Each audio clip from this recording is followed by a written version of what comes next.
नमस्कार। KVP news से प्रभात खबरों में आपका स्वागत है। प्रस्तुत हैं आज के प्रभात समाचार।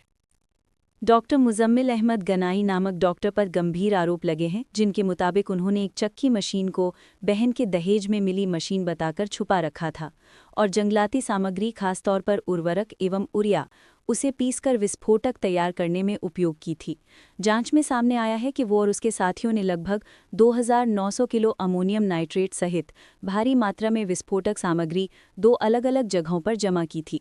टैक्सी चालक के बयान के अनुसार वो मशीन, जिसे आटा चक्की कहा गया था, वास्तव में उरिया पीसने के लिए इस्तेमाल हो रही थी ताकि उसे आईईडी या सशस्त्र बम तैयार करने में बदला जा सके। लेख में उल्लेख है कि आतंकी चेहरे पर सब कुछ सहज व छद्म रूप में चल रहा था। बीआर गवाई भारत के 52वें मुख्य न्यायाधीश हैं, जिन्होंने 14 मई 2025 को पदभार संभाला और 23 नवंबर 2025 को सेवानिवृत्त होने वाले हैं। उन्होंने महाराष्ट्र के अमरावती में 24 नवंबर 1960 को जन्म लिया और 1985 में वकालत शुरू की। उच्च न्यायालय के जज, फिर सुप्रीम कोर्ट के जज बने। 24 मई 2019 से सुप्रीम कोर्ट में जज हैं। उनका कार्यकाल छोटा रहा लेकिन महत्वपूर्ण रहा। उन्होंने न्यायपालिका में स्वायत्तता, पारदर्शिता और सामाजिक न्याय के पक्ष में कई बेंचों में भाग लिया।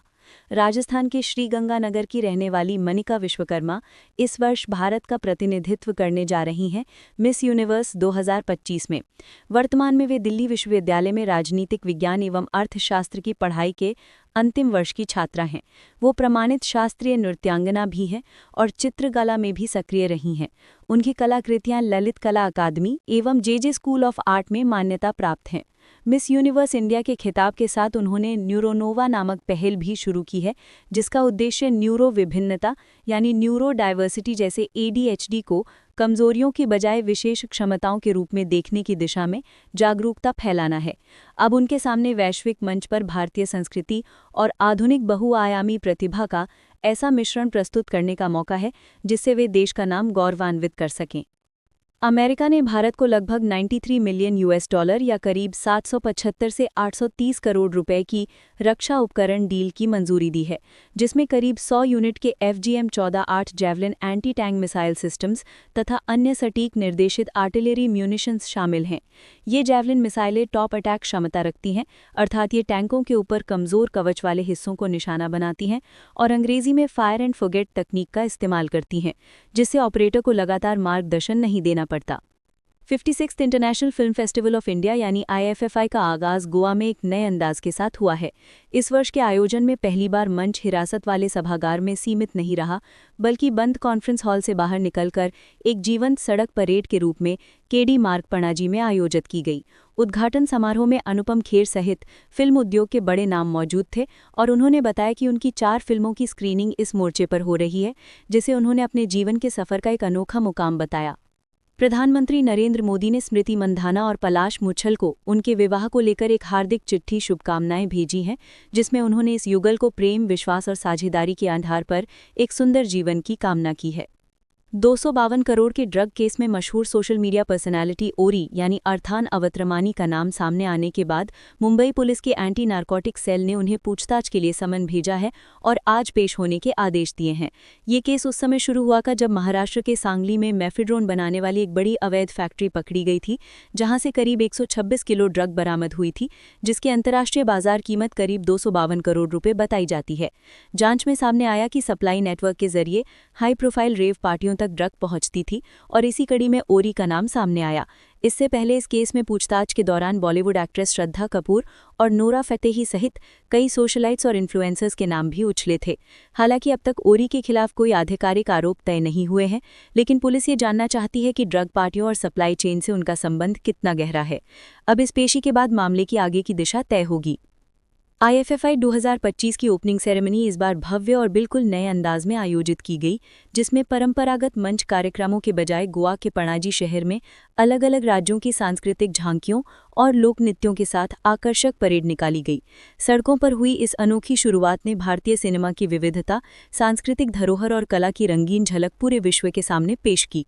इस समारोह में सबसे खास पल तब रहा जब तेलुगु फिल्म इंडस्ट्री के दिग्गज अभिनेता नंदामुरी बालाकृष्ण को इंडस्ट्री में 50 साल पूरा करने पर विशेष सम्मान दिया गया। इस सम्मान के दौरान पूरे समारोह स्थल पर तालियों की गूंज सुनाई दी और फिल्म जगत की कई बड़ी हस्तियों ने उनकी उपलब्धियों को सराहा। उद्घाटन परेड और सम्मान समारोह का ये संगम IFFI 2025 को दर्शकों के लिए यादगार और प्रतीकात्मक बन गया। चंडीगढ़ की 17 से 18 वर्षीय जानवी जिंदल ने स्केटिंग में कम उम्र में अभूतपूर्व उपलब्धि दर्ज की है। उन्होंने बिना किसी औपचारिक कोचिंग के अपने पिता के मार्गदर्शन और YouTube ट्यूटोरियल्स की मदद से फ्रीस्टाइल इनलाइन स्केटिंग में 11 गिनीज वर्ल्ड रिकॉर्ड्स हासिल कर ली हैं, जो उन्हें भारत की सबसे अधिक गिनीज रिकॉर्ड्स वाली महिला एथलीटों में शुमार करती हैं। उनके रिकॉर्ड्स में शामिल हैं एक पहिए पर 360 डिग्री रोटेशन, 30 सेकंड में अधिकतम रोटेशन, स्लैलम स्केटिंग, लगातार 180 डिग्री ट्रांजिशन। उनके पिता मुनीश जिंदल ने बताया कि उन्होंने किसी स्केटिंग सेंटर या ट्रेनिंग क्लास की मदद नहीं ली, बल्कि घर लौटने के बाद YouTube वीडियो देखकर जानवी को प्रशिक्षित किया। जिम्बाब्वे नेशनल क्रिकेट टीम ने श्रीलंका नेशनल क्रिकेट टीम को T20 ट्राई सीरीज में शानदार 67 रन से हराया। इस मुकाबले में जिम्बाब्वे ने पहले बल्लेबाजी करते हुए 162 रन 8 विकेट के नुकसान पर बनाए, जिसमें सिकंदर रजा ने महत्वपूर्ण 47 रन बनाए। इसके बाद उन्होंने श्रीलंका को सिर्फ 95 रन पर ऑल आउट कर दिया। ये जीत जिम्बाब्वे की श्रीलंका के खिलाफ T20 में अब तक की सबसे बड़ी जीत मानी जा रही है। उत्तर भारत में ठंड का प्रकोप बढ़ रहा है। खासकर राजस्थान के कई हिस्सों में तापमान 10 डिग्री सेल्सियस से नीचे गिर चुका है। दिल्ली NCR, पंजाब, हरियाणा, उत्तर प्रदेश, बिहार में ठंड और कोहरे का प्रभाव बना हुआ है। हिमाचल प्रदेश और जम्मू कश्मीर के पहाड़ी क्षेत्रों में बर्फबारी की संभावना है। मध्य प्रदेश और राजस्थान के लिए शीतल लहर का अलर्ट जारी है। दक्षिणी राज्यों जैसे तमिलनाडु, केरल, आंध्र प्रदेश, ओडिशा में भारी बारिश और आंधी तूफान की चेतावनी है। तटीय कर्नाटक, लक्षद्वीप, अंडमान निकोबार द्वीप समूह में भी हल्की से मध्यम बारिश हो रही है। पूर्वोत्तर भारत के कुछ हिस्सों में भी बारिश और कोहरे का असर है। मुख्य शहरों में तापमान बेंगलुरु 18 डिग्री से 27 डिग्री, जयपुर 13 डिग्री से 28 डिग्री, दिल्ली NCR न्यूनतम लगभग 13 से 14 डिग्री, अधिकतम 25 से 28 डिग्री, लखनऊ 12 डिग्री से 29 डिग्री, पटना 22 डिग्री से 27 डिग्री। इसी के साथ KVP न्यूज़ से प्रभात समाचार समाप्त होते हैं। नमस्कार।